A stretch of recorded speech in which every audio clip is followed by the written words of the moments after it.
and welcome to another episode of Worst Collection Ever. This is the show where we tell you about the worst comic book collection in existence, and it just happens to belong to us. I'm Jen. I'm Shawn. Welcome. Here we are again. Yeah, another week successfully starting. Yeah, we live. Welcome to the podcast, everybody. This is a comic book podcast where we talk about comic books in a sincerely crass manner. Crass sincerity. That's what I was trying to think about. Crass sincerity. Actually, I like that. I like that a lot. Yeah, this weekend we had last weekend. Last weekend, that's right, because this comes out, we record this the day after.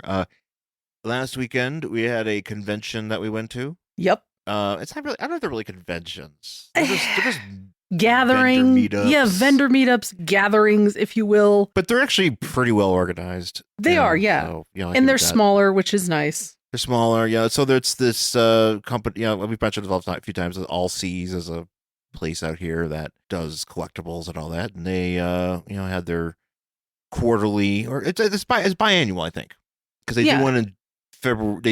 They do one in April, and then they'll do one, in September. Mm-hmm. So they went to this, obviously being fall, they had one and picked up a bunch of stuff. Yeah, well, see, here's the beauty of All Seas. So every time they actually do dollar boxes.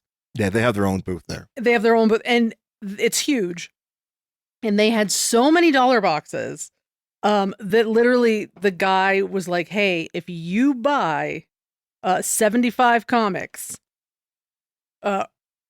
you can just buy a whole long box. Like, if you want to buy 75 comics at $75, you will get whatever else is in this long box.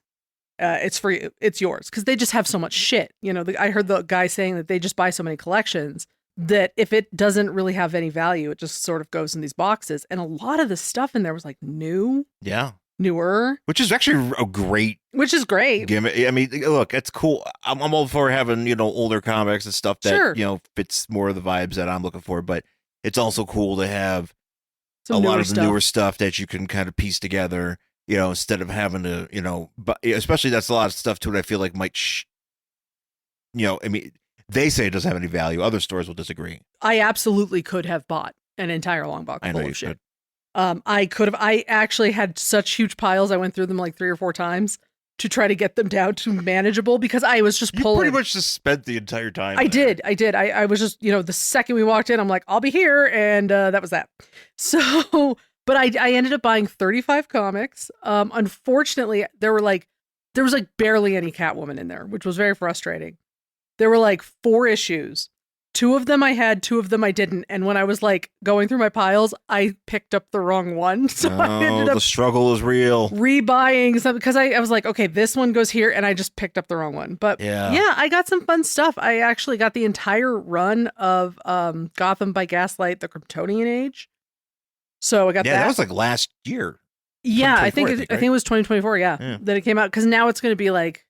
I don't even know if it's out, but it's going to be like the Justice League Kryptonian Age thing. So, I picked up that whole run. Like last time we went, I picked up the entire run of Batman Dark Age, which I really liked. And I was like, oh, I want this anyway. So, I got that. I got a bunch of Brave and the Bold. I got, all sorts of shit. I got some Nightwing, which honestly, I could have bought a shit ton more Nightwing, but I only bought like 3 issues.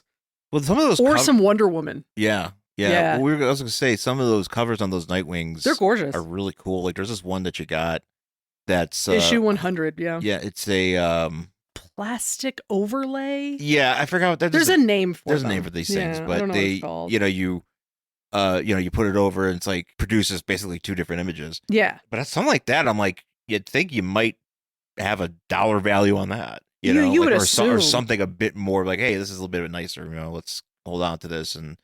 Maybe get $5 for it or something. Yeah, I mean, maybe it might be one of those things that, like that guy said, they do buy so many collections that maybe it's just like, we don't have fucking time to go through this. Well, that's the thing, man. Now we're put it in a dollar bin and throw it at, in front of people at the little showcase thing we do because there's idiots who will buy it.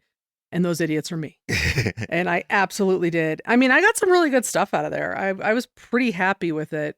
Only a couple things where I was like, oh, damn, this wasn't what I was thinking, but pretty happy with my purchases. I already read them all.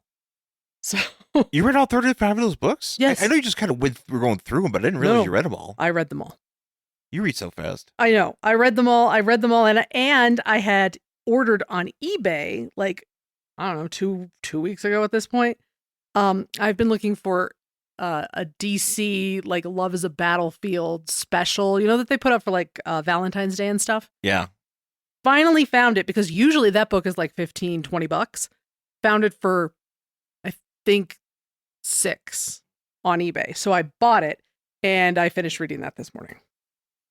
Yeah, that's crazy, man. That's a lot of books. It is. It's a ton of books, but I'm happy with it. Yeah, and I picked up a few books too. I didn't really go too crazy with books this time because I have other things that I'm trying to buy that I was looking for that I couldn't find. Yeah, that was kind of a bummer. Well, I was just trying to find some loot because I have some plans to do with the DC KO event. Creating things or whatever. Mm-hmm. And I was trying to find like action figures of some of the characters that are in this thing, and trying to find loose stuff. Yeah. And there wasn't a lot of loose figures hanging out.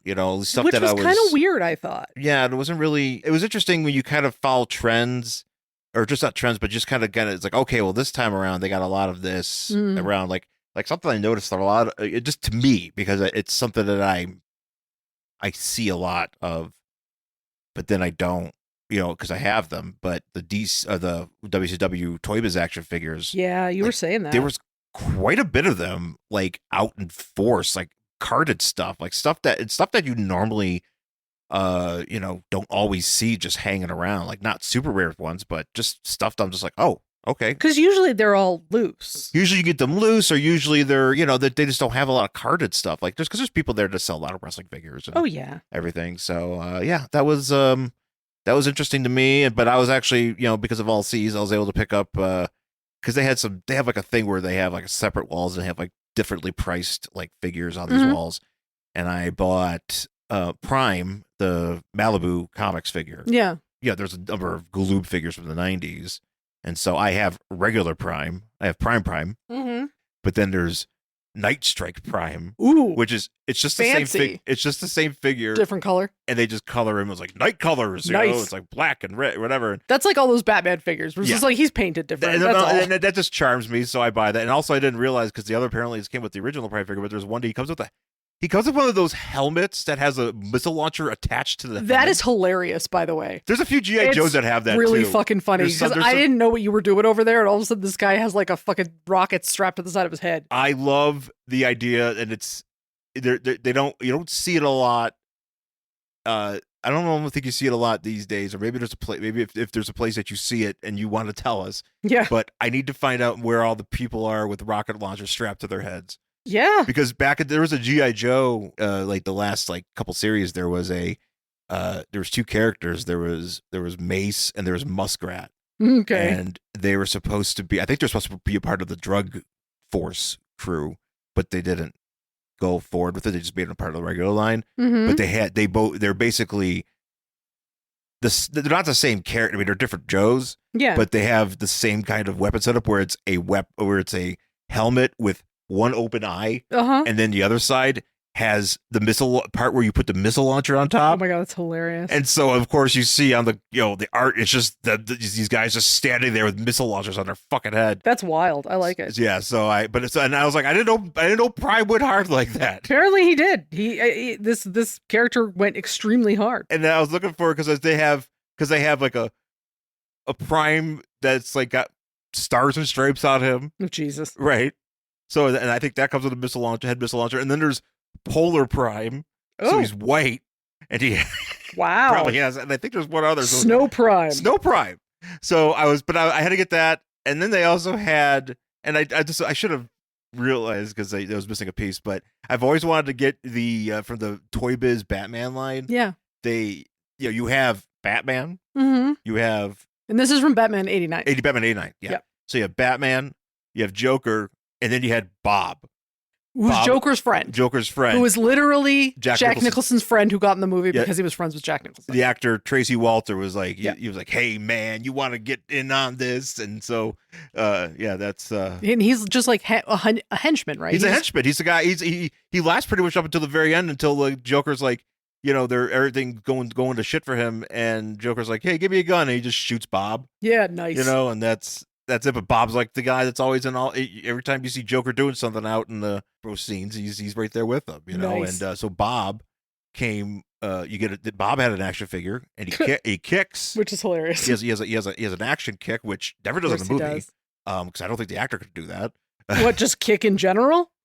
Well, probably kick to the way that they want you. Because I think on the cover of the package, he's like doing like a karate kick. Oh yeah, no. And I'm like, dude, you know, that guy probably can't lift his leg much higher than I can right now. No, probably not. You know, especially at that age. Yeah, no. You know, he wasn't ready for that. No. But he has a kick, and he comes with a gun, a really big handgun that doesn't fit in his hand, and then a knife, and he comes with a hat. I don't have the hat, so now I just That's right. There was no hat in your thing, and you were very upset about it. Well, now I just got a bald guy.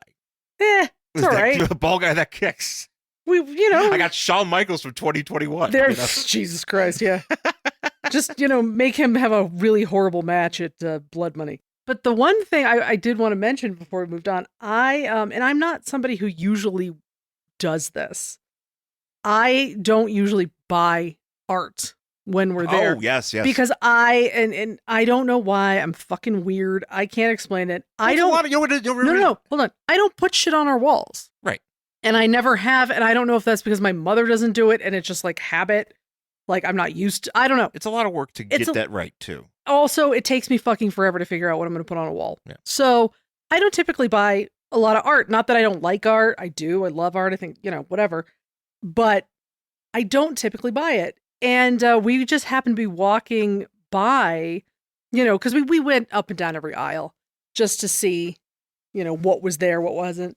And walk by this booth where somebody had a bunch of Batman Returns drawings, right?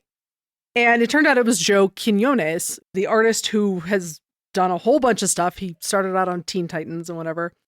And he was currently drawing the Batman Returns comic, which I actually have in trade. And he was there, and then there was this really cool picture. Like, all of them were great, but there was a really, really great one of Catwoman in her Batman Returns outfit coming out of her apartment with the Hell Here thing. And I was like, wow, this is just really fucking cool. And I thought about it, and then I bought it, and I got him to sign it, which was cool. Yeah, and rad. Now I don't know where I'm going to put it, but you got to figure it out. I got to frame it. Yeah, it's frame worthy. It's beautiful. I mean, absolutely fucking gorgeous. I wish I knew how to draw. I really do, but yeah. I have dumb hand.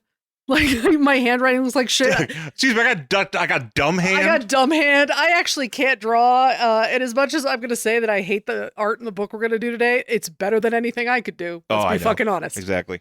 So yeah, that was actually really cool because I've never, and he signed it for me too, and I've never done that. Like, gone and had like an artist sign something. I mean, he's right there. Oh, I know, but I mean, like, it's not something I usually do. It just sort of No, it's something we don't. I'd never do that. No, me either. It was just really it just kind of happened because we were walking by. Yeah.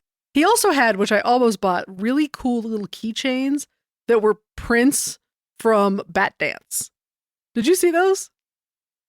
From the video? Yes. So it was prints, and they were keychains, and I think he had like drawn it and then had it like made somehow. Oh. But it was prints drawn with half the face Joker and half like regular prints, like from the Bat Dance video. I'm like, that's fucking cool. Love him or hate him, everybody's got something to say about John Byrne. He ruined the X-Men when he left. That John Byrne, he's a sexist pig. The only thing bigger than John Byrne's ego is... Oh, wait, there isn't anything bigger than John Byrne's ego. John Byrne, he just draws the greatest butt on Superman. It looks so good. John Byrne is the greatest artist I've ever seen. Wait, who is he? John Byrne's 1986 Man of Steel series gave us the core reimagining of Superman that is still with us today. Third Degree Byrne, a podcast about all things John Byrne. The good, the bad, and the legendary. Join Tim Elliott and Brian Hughes as they look over the nearly 5 decades body of work of one of the most influential comic book creators in the last 50 years.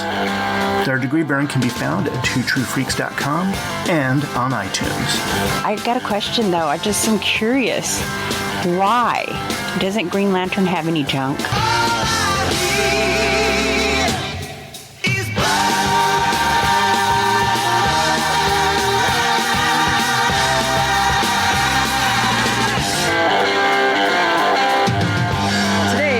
talk about a book that Shawn did not buy at the thing. He actually owned this for quite a while.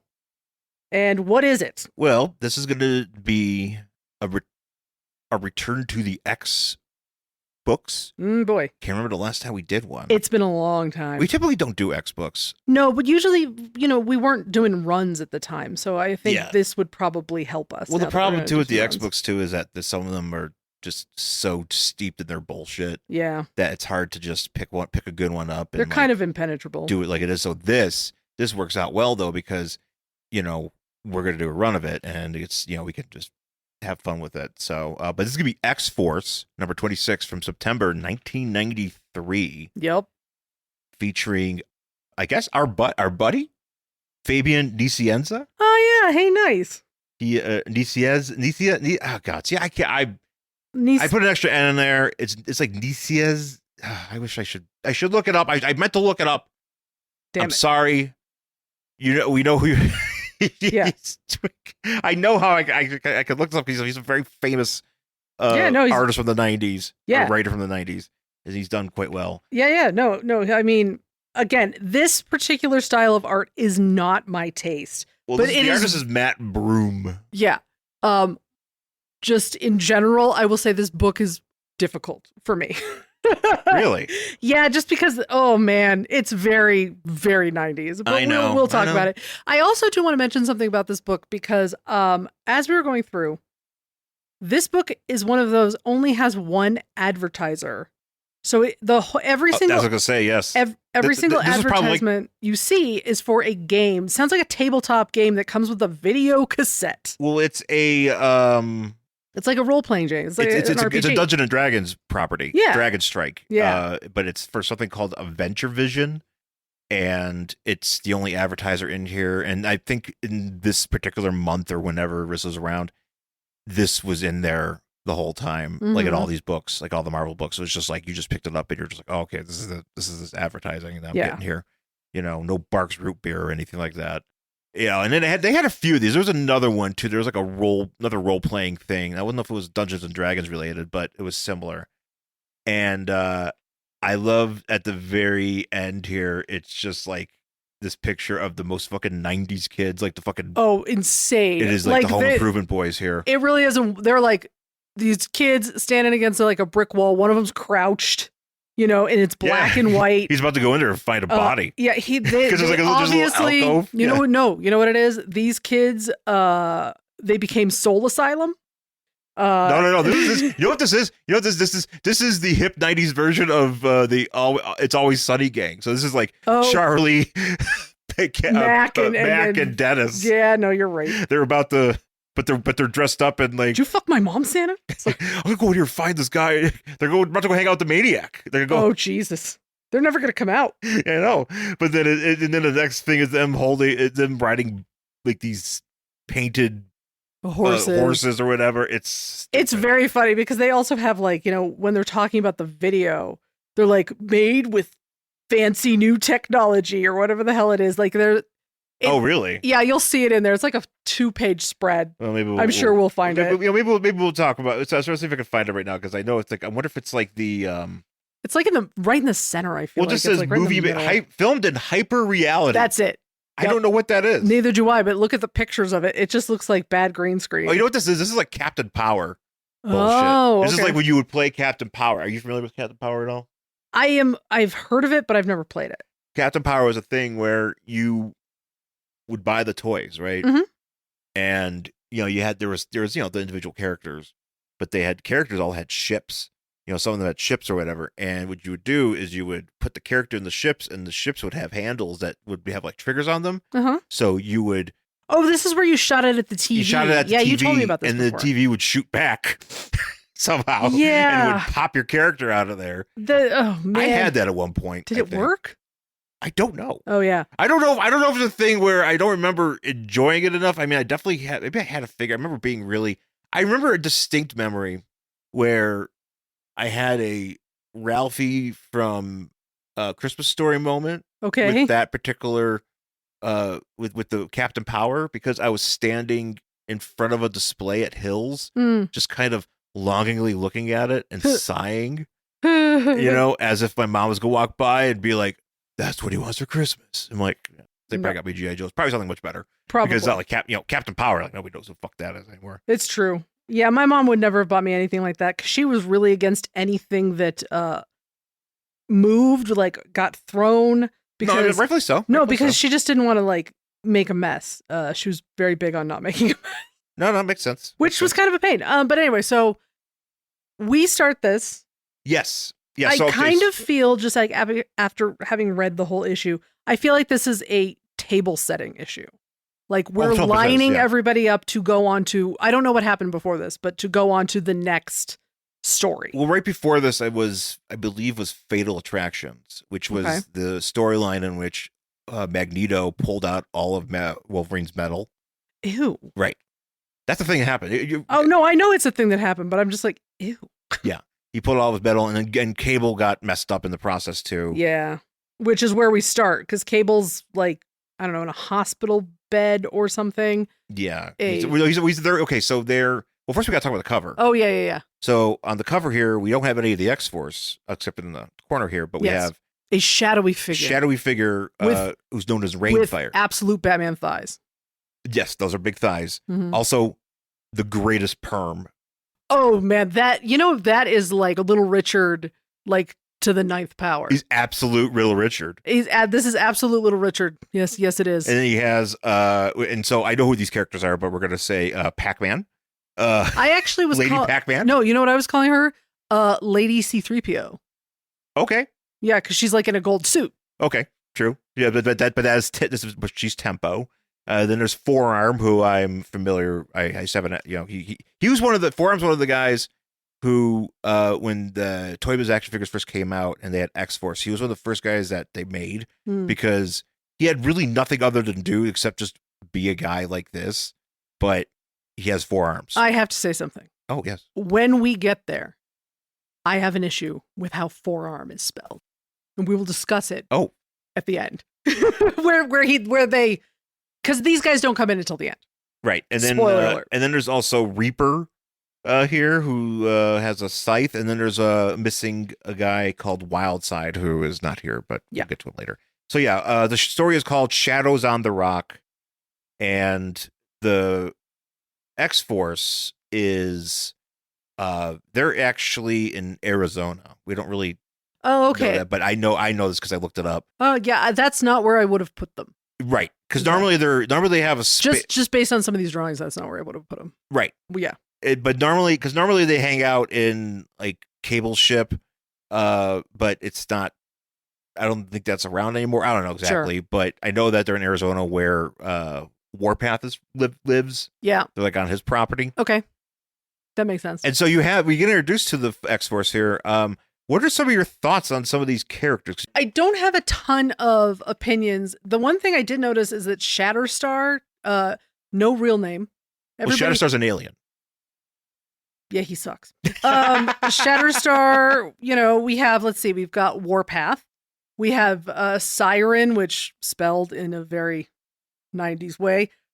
Feral, who's like a cat lady. Uh-huh. Boomer, which she looks like a Barbie. Like, she looks like one of those like Barbies that came with rollerblades. Rictor, who has very beautiful hair. Hair. Like AJ Styles hair to like the 10th power. It is AJ Styles hair. It's gorgeous. We have Cannonball, who looks like he ran face first into a parked car. Well, the drawing of him is not very great. It's terrible. He literally looks like a Persian cat who got his face smashed in. And then we have Sunspot. Yes. Who actually shows up in X-Men 97. Yeah. Because he's hanging out with Rogue. Yeah, he got Jubilee. Oh, Jubilee. Yes, I'm sorry. Yeah, he got a chance to get over. And and Cable is hooked up to a bunch of machines because he is part cyborg. This was interesting because I didn't realize how much cyborg Cable was. I thought it was just that arm. Right. Well, I thought so too. But also this makes me think, because you could see, obviously you have his arm, but you can also see the flesh on covering his cyborg chest has been ripped off. Yeah, and I think we get to it on a coming page, but like, doesn't Siren say something about how like there's so many parts of him that like are there's more cyborg in him than they realized. Yes, It's kind of like a Borg thing, like a Star Trek Borg thing. It's like, oh, he's got a computer up his ass. Oh shit, he's the Borg. Actually, this actually made me think of something. Actually, it'd be kind of fun if he was part of the Borg. I just noticed this actually, and I don't know if this is entirely true, but so Cable, yes, his chest is all ripped up. Yeah, when he fought, and something whatever happened with him and Magneto in this fight, looks like Cable lost a nipple. Well, I mean, that's where the cyber part is. Yeah. But it looks like it's shredded on that part where his nipple would have been. I don't know how that works. Or maybe it's over here because this part could have been a nipple. It looks like it's just hanging. I feel like maybe what they're trying to do is regenerate the skin so it hits the cyber part, because right now he looks like he has a big old crater out of his chest. Yeah, that's true. So I don't know. Yeah, but yes, Magneto ripped off his nipple. We're just going to go with that. Ripping nips. That's what Magneto does. That's right. Cable, I'm going to rip off your nipple. That's right, to Charles. What would you rather have, your skeleton sucked out or your nipple ripped off? Skeleton sucked out. Yeah, me too, right? I feel like the nipple would be worse. I don't want to. Don't touch my fucking I feel chest. Like that would feel worse than getting my whole skeleton sucked out of my body. Yeah, no, because at least if he did it, it's like, whatever, just... Because he just sucked the metal out. Because also... He just sucked the metal out. He still had his bones. Also... I'd probably be dead. If you rip off my nipple, I have to survive and experience the pain. So, my bones. So we're sitting here and the team is surrounding him in this CAT scan or CT scan looking thing. It's a weird, one of those, it's a medical bed, but it has weird shit, arches going over it and stuff. Yeah. They're very comic booky. We've seen them before. And so they're just sitting around there and Farrell is just cracking jokes. I do not like the way this smells. It smells like a fucking garage plus a dentist office. By the way, I have the weirdest fucking finger.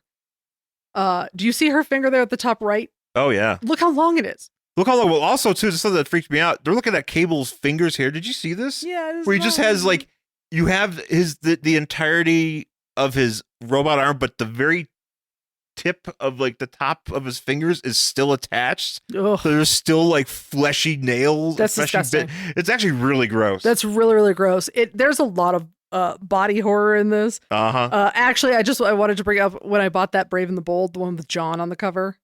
Yeah. In there, he's helping Batman do something, and he tries to look at something close. His eye literally comes out of its socket and just goes to look at it. Oh, is it like a Mr. Fantastic kind of thing? It was kind of like that. It was also kind of like that thing on Alien Earth where that eyeball octopus thing was ripping out. No, that was so gross. But yeah. Yeah, we're gonna talk about Alien Earth at some point. Yeah, too. So she's got weirdly long fingers. She is cracking all these jokes about how she's over this, and everybody's like, shut up. We know you care about him. Yeah. And then this is where Siren is he has so many parts of him that aren't human. They're all cyborg. Do you think it all happened at once, or do you think it was from all the wars he fought? This is an issue where everything is very philosophical. We're going to talk about trauma with a capital T. We're dealing with it. About these mutants and their trauma. And then I don't remember what is happening up there. They have a weird conversation up there at the top. What's his name? Warpath and and the guy who got hit by a car. Okay. The Persian cat and Warpath have this very when do old wounds heal? Yes, this very in-depth conversation when it's no one's talking about that. But yeah. Well, Cannonball's basically hey, look, man, Cable's fighting for life, but that should inspire us to live, be a team, and do better and live. Then finally, Farrell comes up and she's like, "Whatever you two idiots are talking about, can we put a Slurpee machine in Cable?" And they're like, "Farrell, that's it. We're gonna yell at you." And Cable this is when he wakes up and he's like, "What flavor would you like?" Well, and honestly, if I'm gonna have that many cybernetic parts, give me things that I could give me a Slurpee machine. Give me something that I could. Can I make use. Nugget Ice? That would be pretty sweet. Ooh, Nug Ice. Yes. Yeah. The good ice. The good ice. I want to make the good ice. Actually, that to be the thing. So what Sonics is going to do is they're going to turn all their employees into cyborgs, and they're going to create the good ice. I would love if they had the good Actually, ice. I would like to have a good ice suspender. I know you do. Dispenser. I know you do. In my body. Yeah, I keep telling you, you got to pick the one. So I also want to point out a continuity error. Actually, excuse me, because Cable previous panels he is laying there and he does not have facial hair, but for just this one panel where he's asking what flavor you would like, he has a handlebar mustache, and then for the rest of the book he doesn't have any facial hair. That's really strange. Somebody needs to get fired for that. Yes, go back to 1993 and fire someone. Hey, Stan Lee is like, hey, I don't like this extra mustache. What are we doing here? I will also say that, again, this particular style of art, I realize it is very 90s. It has never been for me. It will never be for me. Everybody looks like they've been stung by bees. Yeah, so it's something, especially when we get to a Warpath. Oh, Jesus. God. I'm just like, wow, okay. So this is a very ugly book. I'm sorry. I apologize. Again, I cannot draw worth shit.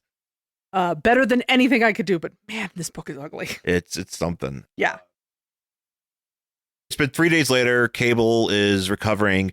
At some point, the professor. Yeah. Is this like? It's a sentient computer. In the future? No. We're in whatever current timeline it is. It would have been 1993. I guess, yes. Okay.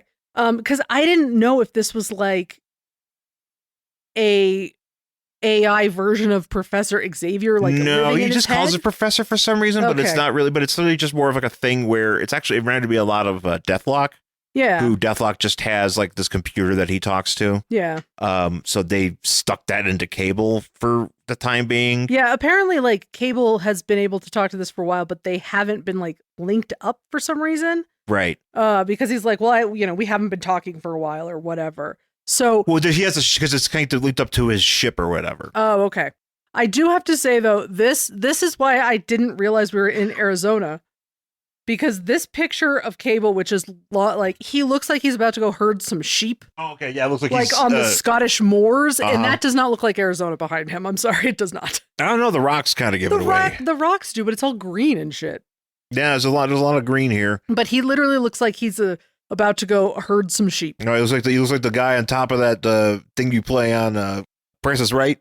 Oh, the guy going up the It's not Plinko. It's the yodeling game where it's like you have to you have to make sure that guy doesn't fall over. That's what Cable looks like. That guy climbing a mountain. Yeah, I forget what that thing's called. So Cable is a lot of the narration in this book is Cable narrating about the stuff with his friends and or whatever. Thinking he's having some thoughts about people. Yeah. So is it Cannonball comes over? Cannonball, yeah. So Cannonball and Sunspot are going to Madripoor. Yeah, because somebody just died. Well, Magic died. Magic Rasputin lady? Yeah, so Illyana Rasputin, which is Colossus's sister. Oh, she died? She died because what happens... this is a lot of work here, but Illyana was one of the original New Mutants very early on, and she was like a teenager, and then she became like an adult demon lady, but then she got regressed into a little girl. Okay. And then she got the legacy virus and she died. Oh, well, that sucks. Right. I always did like Colossus. Yeah, Colossus. And this is kind of what happens with Colossus because he was a part of the X-Men and, he was really upset about his sister dying, obviously. Well, yeah. And then he just decided to join Magneto as part of the Acolytes. Nice. I'm sure the answer is yes, but did Colossus ever have his own book? He might have had a series at one point. He definitely, there was a Marvel Comics Presents run with him in it. He's had some highlighted. Yeah, because that's a series I'd read. Yeah, Colossus is cool. I always liked Colossus. He's always seemed an interesting cat. Yeah. They're going to Madripoor to see their former teammate Mirage. Oh, that's right. They're going to go tell the teammate. Or Shan, which is how they refer to her. Sure. But she was a part of the team, early on, and so I think they're trying to get the word out about what happened because it's 1993, so I mean, no emails or anything. Phones exist. Yeah, but she's a Madripoor, and I don't know what's going on. You don't know what's going on there, man. That's where like Wolverine does like his dirty business. Oh yeah, that's like that. It's like a vaguely Hong Kong area. It's like one of those like you can get anything for a certain amount of money type of place. Yeah. It's basically the place that they sing about in One Night in Bangkok. 100%. You could do One Night in Madripoor, and it's the same thing. Yes, actually, you are correct. Murray Head. I love that fucking song. It's a great song. People have been getting on the internet complaining about that song lately, being Why? like, what? I don't know, because they're like, how is this a song? And I'm like, what do you mean, how is this a song? It's from the musical Chess, okay? So yeah, how's that a musical? It was, but understand it's from the musical Chess, but also understand that it's just a fucking banger, okay? It's a banger. I don't make the rules. Yeah, I can't help it that they made a banger, and it's also a very catty song. Oh, it's so funny because it's the guys just being like, it's you have to listen to it. I'm not gonna get into it because no. I just love where he's like, we're here, or this place, or what do you want to do? Do you want to have do you want to pay for sex? It's just something the way that the singer is doing it. It's just very it's hilarious. We used to dance to it at goth clubs. And they're all over a banger beat. It's just a guy being a catty, just a bitch. Over a banger of a beat. It's amazing. Again, I will not tolerate One Night in Bangkok slander. No. But One Night in Madripoor would actually be a great version of that. If you want to get somebody to do a version, one of the X characters to do a version of that. Yeah, right. You want to get, I don't know. I like it. Shit, was Dazzler? Dazzler. Oh, Dazzler's going to redo One Night in Madripoor. That'd be amazing. I actually would like that a lot. Or Nightcat. Ooh, Nightcat could also do it. I forgot about Nightcat. Let's not forget about Nightcat. I think I saw a Nightcat in that box in those boxes. Well, there's only one Nightcat. No, I know, and I think I saw it. I was like, "Oh, Nightcat, I remember you." There it is. I'd have to go back and listen to the episode that we did about that a million years ago. Yeah, and find out what actually the hell has anything to do with absolutely did talk anything. about that.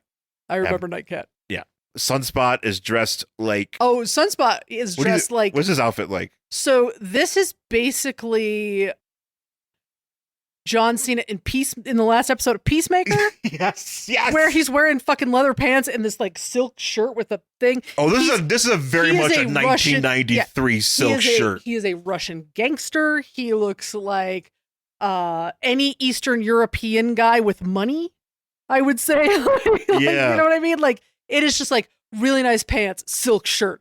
I don't know if there's a chain, but there should be. Spats. He's wearing spats. Is that what they're called? Those are spats, yes. What is that, like a... So spats are like, they're the white, almost like a white cuff that goes over the top of your shoe. Oh. So that's what a spat is, and he's wearing them. Gotcha. So yeah, but he has like all of these fucking suitcases. He packs like me. He's packing heavy, and... he packs like me. And Boomer's there, and she's giving him shit. Because she's like, you pack like a girl, and he goes, that's sexist. And yes, it is, but again, he packs like me. So I can't really say anything. Right. So they're going to go, do their thing. And Boomer, who looks exactly like a Barbie with short hair, she's even wearing the sunglasses that the Barbie. So there was a blue Barbie. blockers. Yeah. So there was a Barbie, and I don't remember her exact name. All these Barbies had name. It might have been Rollerblade Barbie, whatever. But there was a Barbie that came wearing like a sports bra, the sports spandex shorts, with those sunglasses, except they were like pink, and a fucking pair of rollerblades. Okay. I had this Barbie. She looks exactly like this Barbie. Yeah, she does. Except, I don't know if you noticed, I don't know if they already showed her whole outfit.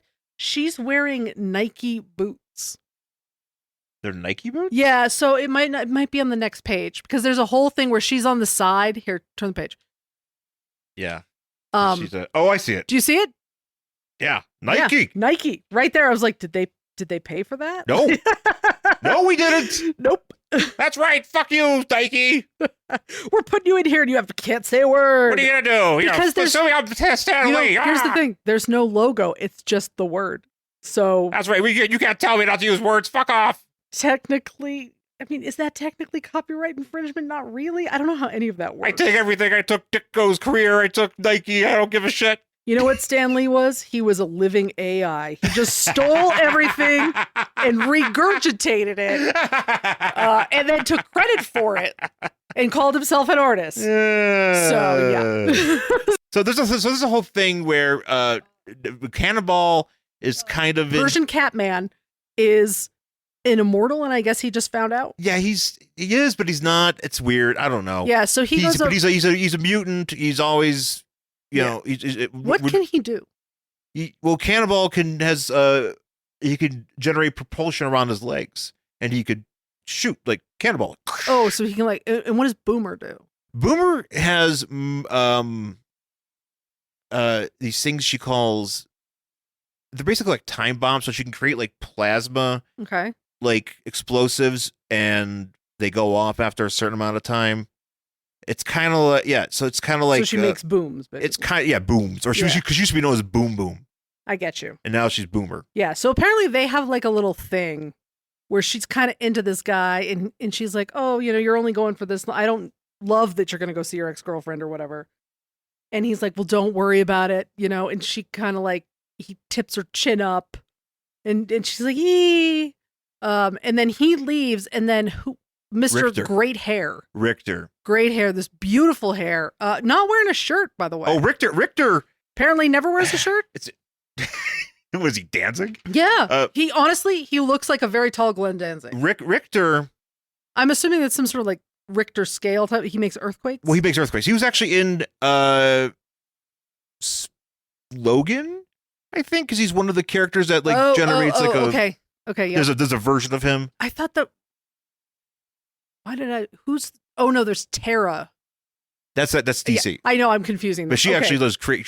But she can manipulate ground. Right. He just creates seismic waves. Yeah, I'm confusing them. Right. He's like, oh yeah, well, if he likes you so much, how come he can't do this? And he just like kisses her, and she's like, oh my god, knock it off. And he's like, you used to want me to do that. So apparently these two used to date. They have broken up, and she is now, quote, in love with Persian Catman. And so then we go outside, and man. What? Oh, so these bodies? I don't know how they don't. This is like, they're so muscly that they have to be on all of the horse. Okay, so. It's insane. So Rictor must eat 20 pounds of horse a day. It had, like, he's so ripped, and everybody's thighs and calves are so big, but like his specifically, like his shorts are tearing. Well, that's how they look. But I think, but you could also make the argument that they ripped because of awesome legs. That is my argument. Yeah, he looks like, oh Jesus. He's dressed like one of the American males, like Buff Bagwell or something here. It's fucking, you know what it is? It's like actually, we'll go ahead. It's like when you see like an extremely like overly muscled wrestler and you worry about them. Like that is. Oh yeah, no, him and Randy Orton go to the same. Get the same medicine. Exactly. The kind that's not detectable in urine screening. That kind of medicine. But yeah, oof. He's got the good stuff. Man, these people are, especially Rictor. Jesus Christ, he's drawn insane. He has a bit of a conversation with. She's watching Shatterstar. Is she into Shatterstar? She's into Shatterstar. Oh, and she's watching. But she's a Catwoman. Like, he's an alien. Oh, that's true. You're right. So who cares? You know what? You're right. I'm assuming like. In DC, Cheetah is a Catwoman. I'm assuming she fucks humans. Yes, there was a panel I saw the other day. Because she's technically a human. Yes. But she fucked herself up. But is that what happened to Feral, or is Feral Feral's a mutant of she's some just sort. A mutant, so it's kind of like she hit a certain age and all of a sudden became a cat? Yeah, I don't know if it's like a wolf. It's like I don't think it's like a Wolfsbane thing where she turns into that, but I think she just ended up, this is how she is. Well, it's kind of like the Morlocks look a certain way. Yeah, I think she might, I don't know enough about her. Yeah. I need to do more research on her, but she's watching Shatterstar with his high ponytail. This ponytail, and he is wearing what could best be described as a workout version of the Borat bathing suit. 1,000%, except it just has longer legs. Longer legs, but those straps, man, those straps are itty bitty. Those are thin. And so this is when we also get Cable like talking about, the only thing that Shatterstar seems to really care about is his body. And what it can do and how ripped it is. And Cable's like, but does any of that matter if if there's no soul, if this man is an empty husk? So we got Rictor's like, hey man, why don't you like go tell him Feral's like, hey, why don't you go for it? And she's like, fuck you, get away from me. Yeah. And so then who's this? So this is Siren. This is Siren. Her hair looks so different because it's like not up.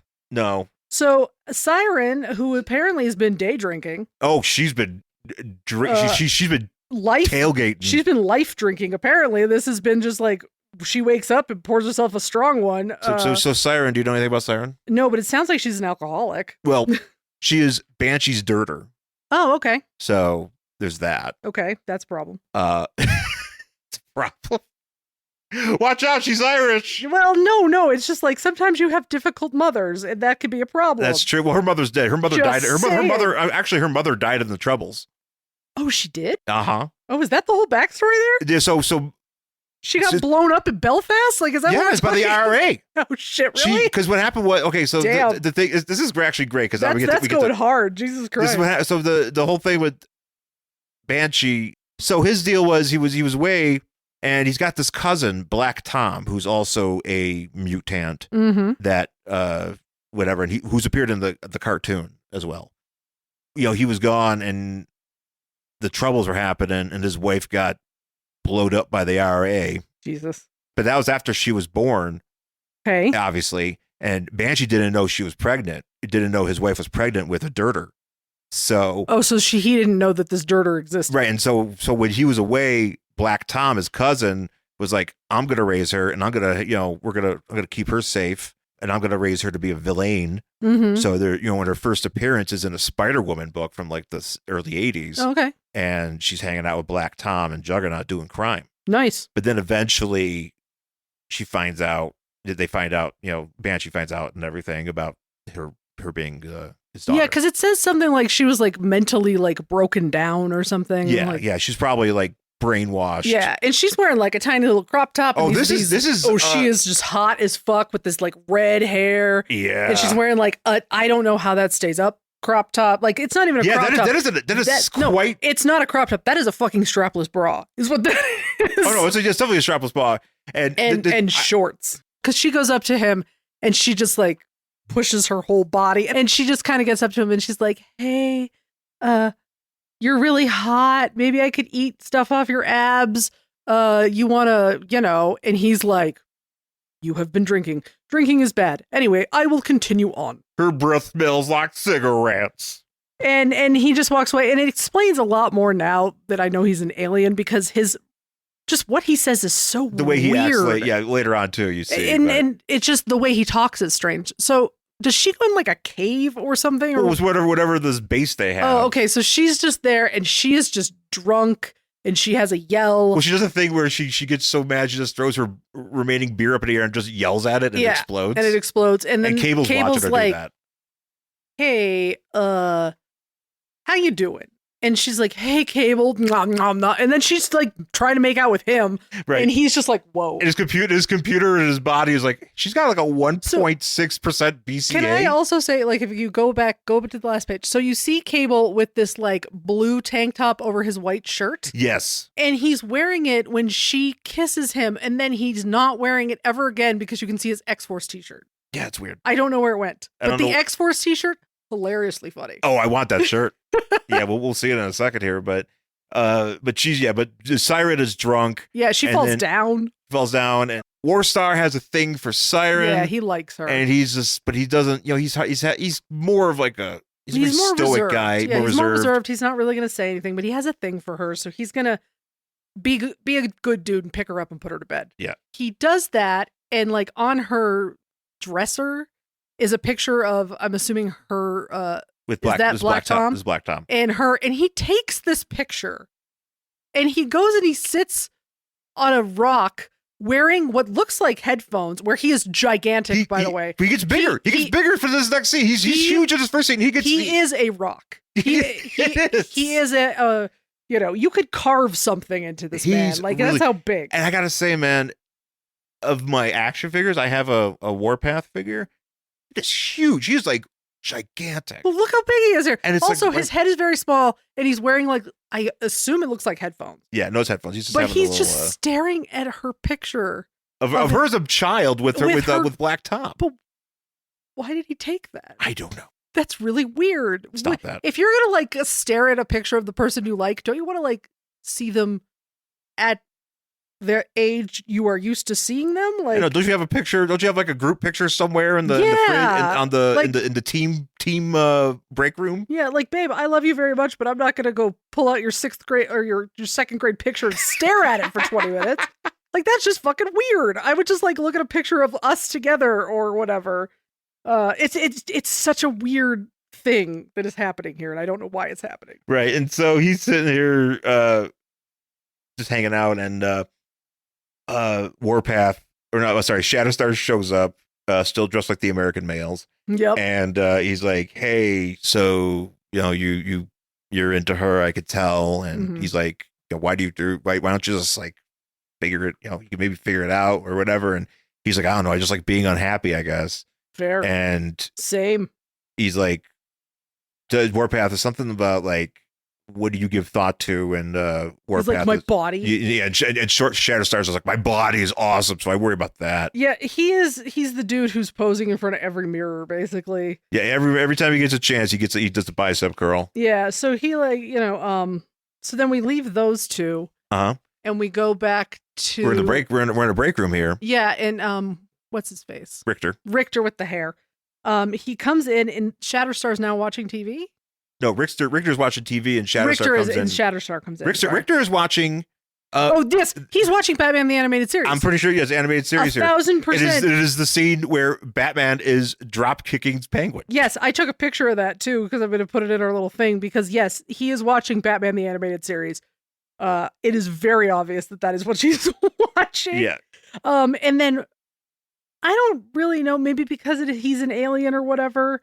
Shatterstar's just like, we're going to watch everything at the same time. So he just clicks through the channels. And he's got like a super speed thing, super reflexes or whatever. So he's able to click the button really, really fast. Yeah. He's basically me trying to find a song in the car. Just like click, click, click, click, click. I don't want to listen to any of this type of stuff. But I guess he can see and register what it is. Well, he tells like Rictor, because Rictor's like, what the fuck, dude? I was watching Batman, and he's like, well, why can't you just watch every channel at once? He's like, because Batman's not on every channel at once. Yeah, he should be, but he's not. Where's the Batman channel? All Batman all the time. How come that's not on like Pluto? Probably because WB would sue. But it should be. If WB owned Pluto, oh Jesus, it would be the All Batman all the time. We would have a Batman channel. I would watch the All Batman. Actually, there would probably be a Batman the Animated Series channel. 1,000%. I would just watch it. It would be great. So he does that, and then this is where we get Cable's X-Force. Well, we got a lot of great outfits in this book. Oh man, because not only we got Rictor decided to put on a shirt. He put on a BUM shirt. You can see right here. Shit, I remember BUM. Oh, yeah. That was like the biggest thing back then. This is the 90s, man. It's 93. He got that. They got that. He went to, Pacific Sunwear and bought a BUM shirt. Bum shirt. Cable shows up and he's wearing his X-Force shirt, but it's not. It's just okay. So it's just an X. It's just a big red X, and above it just says Force. No, underneath it just says Force. No, it's above it. Oh shit! It doesn't make sense because it just says, it looks like it says Force X. You're like, Force X? He's like, no, X Force. Yeah, I don't know where he got this. I don't know if he was like, hey guys, we got to start selling merch to afford our base. Look, Warpath, he has a silk press. Yeah. We need to use it. Let's just. We need to make some money off his operation. Maybe that's what he was carrying around. He was carrying the silk press. Oh, that's right. Okay. To go so they could make the t-shirts because, running an operation like this ain't cheap. Right. And so they got to make some money. So they're going to start making merch. And they're going to set, every time they battle, they're going to set up a table. So people can. What is this, like an indie hardcore show? 1,000%. So hey guys, buy some merch after we're done fighting. Exactly. So he's gonna go set a table. Or people that are running away, they just run to the merch table. Like, ooh, I can buy this shirt. Do we have anybody's girlfriend who is not a mutant who could possibly man this table? As they're fighting, they could be selling merch. They could be selling shirts, hats. Could you? This just seems like a really just a sketch. And like it is very stupid. like a robot chicken thing. Oh, no, where a bunch of people running away and it's like, oh hey, buy some merch. Yeah, it's like, hey, you like watching those guys fight? You want to have some merch? Be like, I was there in, I don't know. Look, we knew we were gonna fight. We knew we were gonna fight Strife, so we put I was there when the X-Force fought Strife for the 10th time. Exactly, something like that. Because we're always gonna go fight Strife again. Yeah, we got nothing else to do. You're right. It does sound like a very bad Robot Chicken sketch. Again, I missed my calling. So he has this weird shirt, and what does he say here to what's his face with the hair? He tells it says something to the effect of in Spanish because Rictor's from Mexico. Oh yeah, Rictor's mad at him for some reason. Like he hates him for a reason. You talk about Shatterstar? No. Well, he's just pissed. Well, I'll get to this he's pissed at Cable. But he's pissed at Shatterstar, and he says something to the effect of, "One of these days, I'm gonna kill something Matar." But I think Matar is like kill. Sure. He's walking away, and he runs into Cable wearing that shirt. And he's like, "Oh Jesus, no, 2 for 1. All these assholes are in my way." And Cable is like, "Dude, I didn't kill your father." And he's like, "I know, but I can hate you anyway." Right, which it reminds me of the opening of that one movie, because it's just such a random way. Because you don't have any context for it, I have the context for it. Yeah, well, that's good. But the context is something like because Rictor's like blah, and Cable's just like, "I didn't kill your father." It reminds me of the beginning of that movie, Welcome to Nightmare Beach.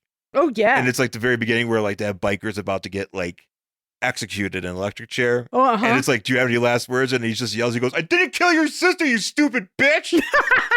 That's right. And he just gets electrocuted.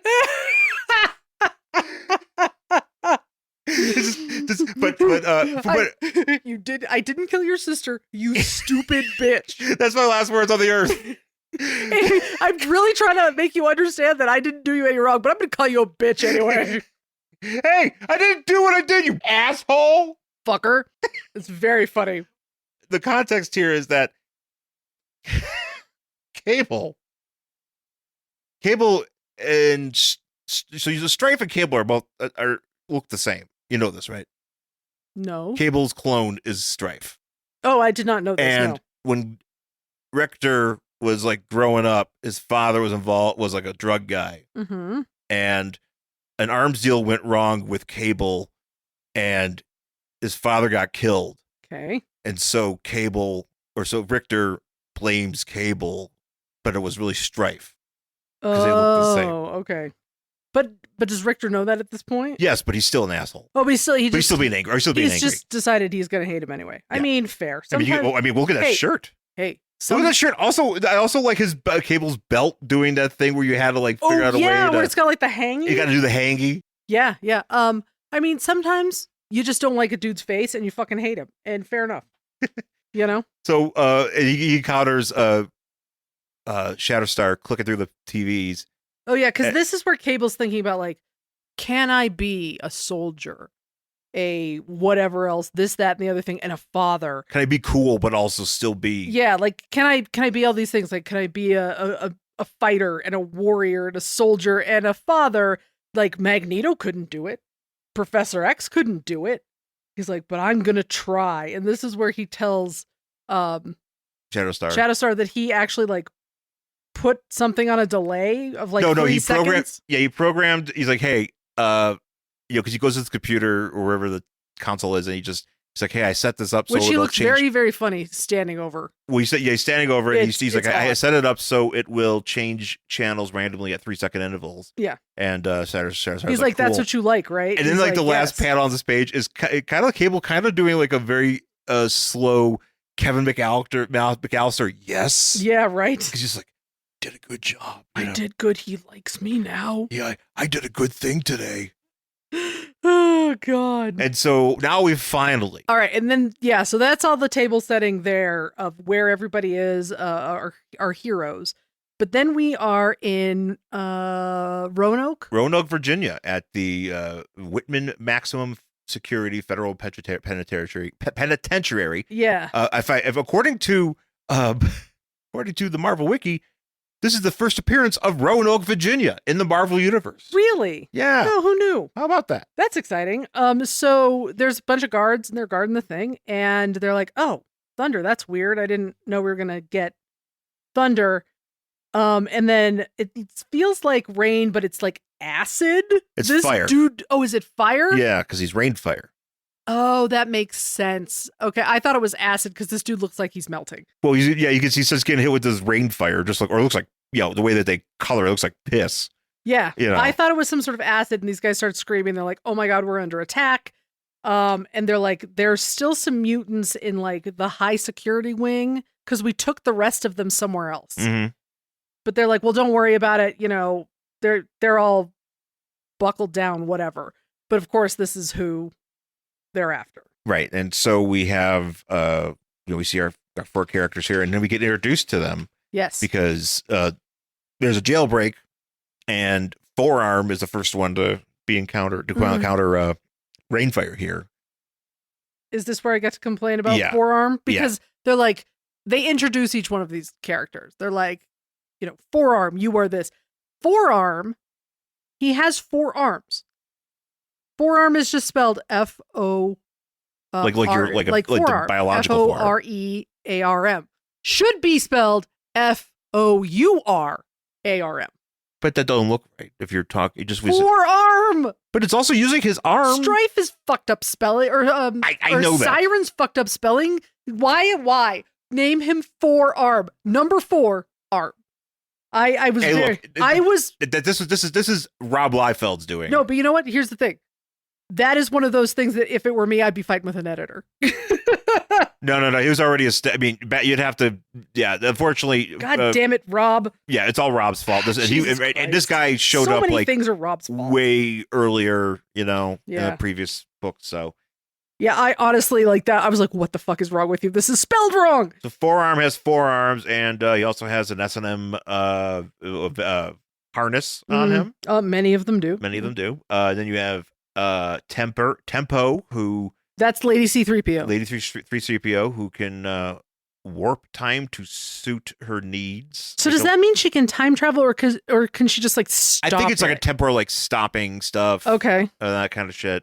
Then there's Reaper, who has a neural paralyzing scythe that so I don't really know what his deal is, but he looks cool. He looks like he's got like black marks over his eyes, kind of like Domino. Yeah.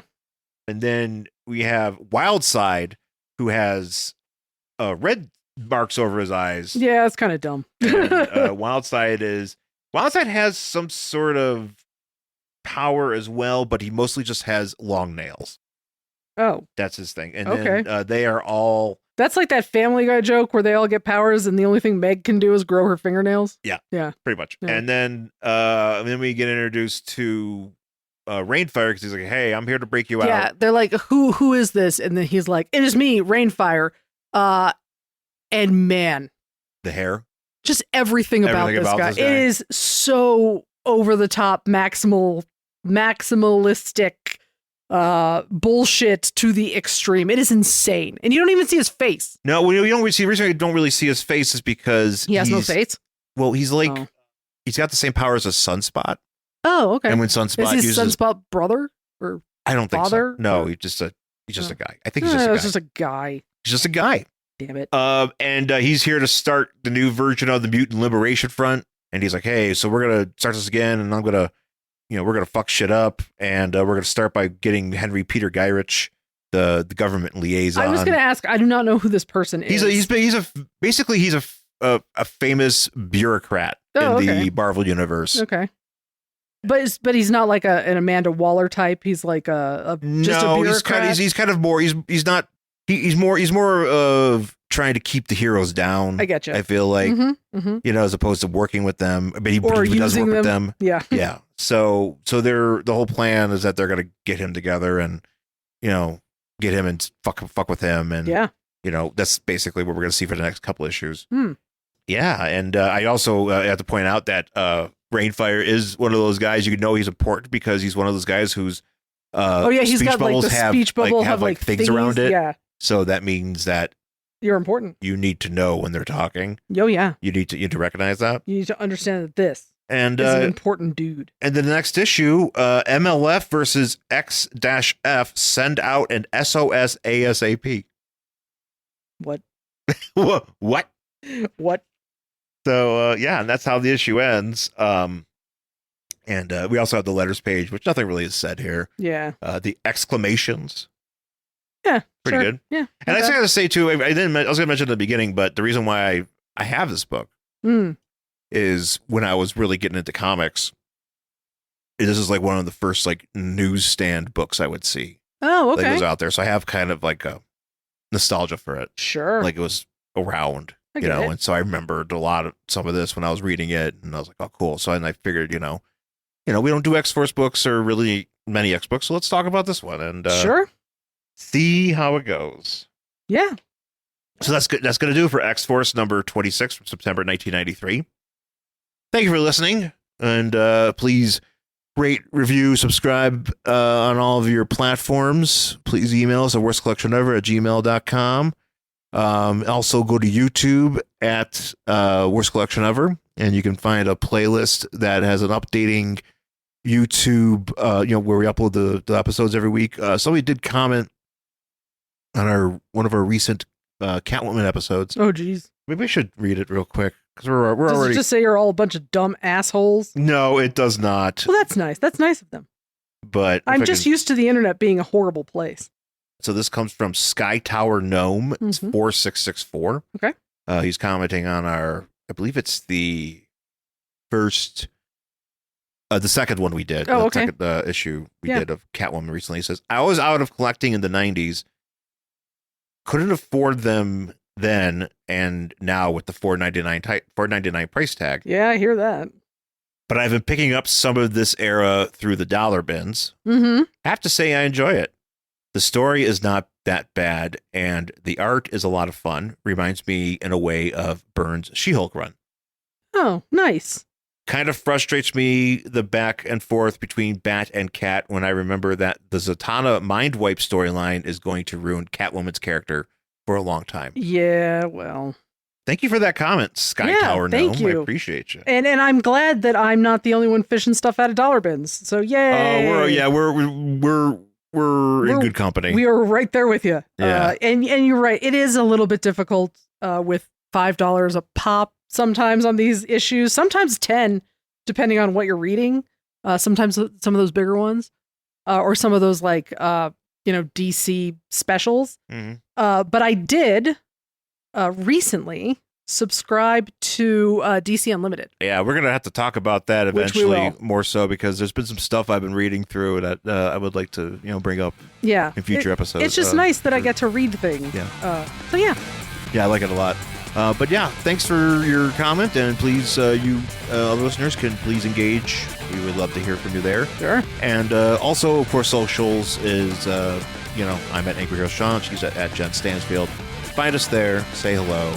We would love to hear from you. So once again, folks, thanks for listening. Talk to you again next time. Bye.